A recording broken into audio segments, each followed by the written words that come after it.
હવે છોકરા મધર્સ બ્લોકમાં સુધાબેન મહેતા તરફથી આદિન બા તરફથી આશીર્વાદ.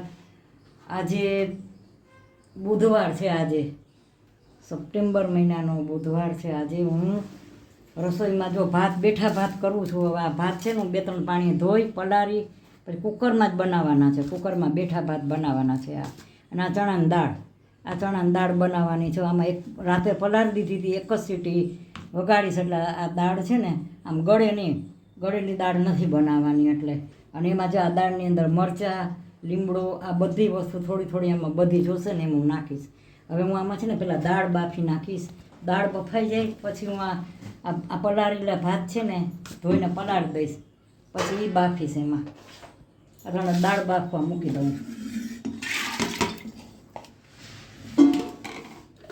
અને એક જ સીટી વગાડવાની છે ખાલી દાળને. હાલો એક જ સીટી વાગશે બસ. દાળ થઈ જાય એટલે કાઢીને આમાં ભાત મૂકી દઈશ. બેઠા બનાવવાના.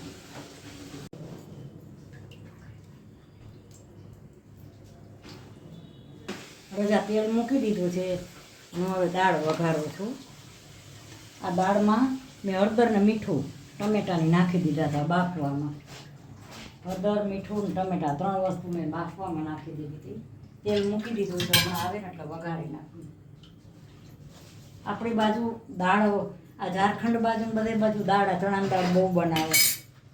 પણ એ લોકો દાળ બનાવે છે એની ના નથી, પણ આપણા જેવી નથી બનાવતા.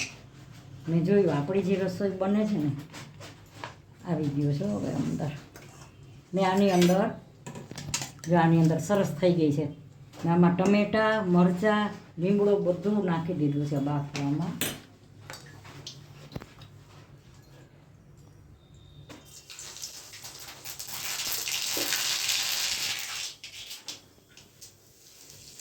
રાઈ ને જીરું બે નાખાનું.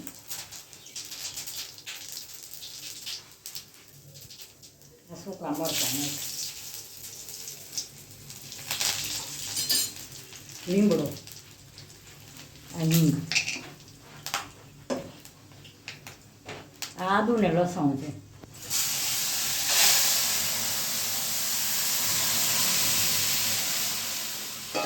આવી દાળ હોય ને તો દાળ ભાવે. આવી દાળ હોય ને આપણી બાજુ રસોઈ, આપણે ગુજરાત બાજુ છે ને રસોઈ બહુ સરસ બને છે. મારી રસોઈ તો બહુ ફાઇન બને છે. ઓલી કહેવત છે જે અમે કે વરને કોણ વખાણ, વરની માં. એના જેવું છે. હું તો બનાવું છું, મને ખબર મારી રસોઈ બહુ સરસ હોય. જો મેં વઘાર કર્યો છે, ગેસ ચાલુ છે. આમાં મેં મીઠું નાખી દીધું. બહુ મીઠું નહીં નાખું, બહુ થઈ જશે. હવે જ નાખું છું. થોડીક હળદર નાખું છું. અને આમાં થોડોક લીમડો મેં વઘારમાં મૂકી દીધો છે. થોડીક કોથમરી નાખું છું અને લીંબુ નીચોવું છું. આ દાળ ભાતારે, દાળ ને રોટલી તમે ખાવ ને તો એ આમ મજા આવે. જો કેવી સરસ બની છે. હવે આથી વિશેષ દાળ હોય જ નહીં. કોઈ એમ કહે કે આથી વિશેષ તમે આમાં દાળમાં કાંઈ કમી છે, ના. હવે આને હું ખૂબ જ ચડવા દઈશ સરસ. એટલે એવી લચકા જેવી દાળ થઈ જશે ને તો તમે રોટલી હારે ખાઈ શકશો, પરોઠા હારે જો ભાવે તો ખાઈ શકો, અને ભાત હારે ખાઈ શકો. ભાત હારે તમે આવી કરો ને એટલે ભાત હારે ખવાય. આપણી દાળ ખાલી સાદી પીળી ન હોય, આમાં બધા મસાલા ઓલરેડી હોય. હવે આમાં હું થોડીક સાકર નાખીશ અને લીંબુ તો નીચોયું એટલે ખટ મીઠી બધી રીતે, લસણ, આદુ બધું અંદર નાખેલું હોય ને એટલે એ દાળ સરસ જ બને. હજી થોડીક આમાં હું ખાંડ મેં નથી નાખી એટલે ખાંડ નાખી દઈશ. બહુ નહીં નાખો. અને આ બેઠા ભાત છે ને, આ બેઠા ભાત મેં મૂકી દીધા છે. હવે હું હાલો આમાં બેઠા ભાત મૂકી દીધા. આ દાળ બને છે. આજે બેઠા ભાત ને દાળ બનાવું છું. હું બહુ બનાવું ને બધું તો પછી સમય વધી જાય છે. નકર હજી ગળકાનું શાક છે. ગળકાનું શાક ને બટેકાનું શાક બન્યું છે, પણ એમાં છે ને પછી બધું બહુ બનાવું તો 10 મિનિટ, 12, 13 મિનિટ, 20 મિનિટ થઈ જાય. એટલે આ 2 વસ્તુ બનાવી છે. અને હવે દૂધી બટેકાનું દૂધી આજ મેં લઈ રાખી છે. દૂધીનું શાક બનાવીશ. હવે મારા એક સબસ્ક્રાઈબર છે એ કે તમે દૂધીનું શાક બનાવો. ઓકે, મેં દૂધીનું શાક બનાવીશ, ચોક્કસ બનાવીશ. મેં લઈ રાખી છે. હાલો જો દાળ બની ગઈ છે. જો આ પોપૈયું છે, બહુ સરસ છે પોપૈયું. આ મરચાં તળેલા છે, આ છાશ છે અને આ ડુંગળી છે. ને હવે હું આ દાળ પીરસું છું. હાલો દાળ પીરસું છું. જો બહુ સરસ. જો દાળ કેવી બની છે. જો આવી દાળ બનવી છે હાઈ ક્લાસ.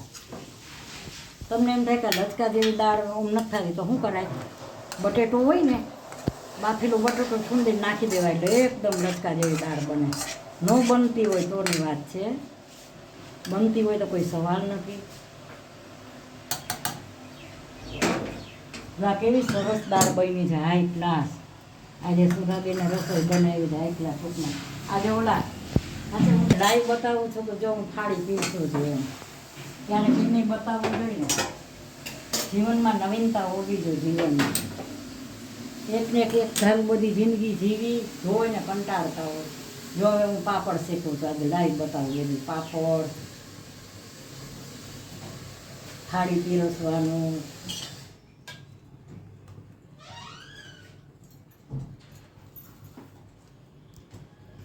અમારે શું છે, અમારે વહુ પૈણીને આવે ને એટલે એની આગળ લાપસી બનાવડાવે. વહુ પૈણીને આવે ને એટલે એની આગળ લાપસી બનાવડાવે સકનની. અને વાણિયામાં પૈણીને વહુ આવે ને એટલે પાપડ શેકાવે. આ જો તમને ખાવામાં વાણિયા વારે બહુ રહી છું હું. હાલો જો હવે હું આ બેઠા ભાત જો હાલો ગરમ ગરમ. તમને વરાળે દેખાતી હશે કે આ બા તો બહુ ગરમ ગરમ ભાત બનાવ્યા છે. બેઠા ભાત બનાવ્યા છે આજે હાઈ ક્લાસ. હાલો આથી વિશેષ થાળી ન હોય. બહુ સરસ થાળી છે. આ ડુંગળી છે આ બાજુ. હજી એક કાચું છે પણ એ તો આમાં સમાશે નહીં. કાચું મૂકીશ નથી સમાય એમાં. બહુ થઈ ગયું છે. તો છોકરાઓ આજે મેં આ થાળી તમને લાઈવ બતાવી જુઓ. હજી આમાં ઘણી વસ્તુ છે. હજી ગલકાનું શાક છે, બટેકાનું શાક છે. આમાં સમાય એમ નથી. એક અને બીજું મેં બનાવ્યું નથી, એ હવે બનાવ્યું છે. ગલકાનું શાક છે, બટેકાનું શાક છે. અને આ દાળ સમજો તો દાળ, અને શાક સમજો તો શાક. આ ભાતમાંય ખવાય, રોટલી હારે ખવાય. આ ગરમ ગરમ બેઠા ભાત, આ પપૈયાનું કાચું, આ ડુંગળી લીંબુવાળી, આ મરચાં તળેલા, આ છાશ અને દાળના પાપડ. તો છોકરા મારી આ થાળી કેવી લાગી? સારી લાગી હોય તો લાઈક કરજો, શેર કરજો, કોમેન્ટ કરજો, સબસ્ક્રાઈબ કરજો. ને તમે મને કહો ને તો રસોઈ મસ્ત બનાવી દઉં હાઈ ક્લાસ. હજી મને રસોઈ બનાવવાનો શોખ છે એટલે હું હજી મને એમ થાય કે ગમે એટલા માણસની રસોઈ હોય ને હું બનાવી દઉં. તમારી રસોઈનો વઘાર ઉપર આધાર છે.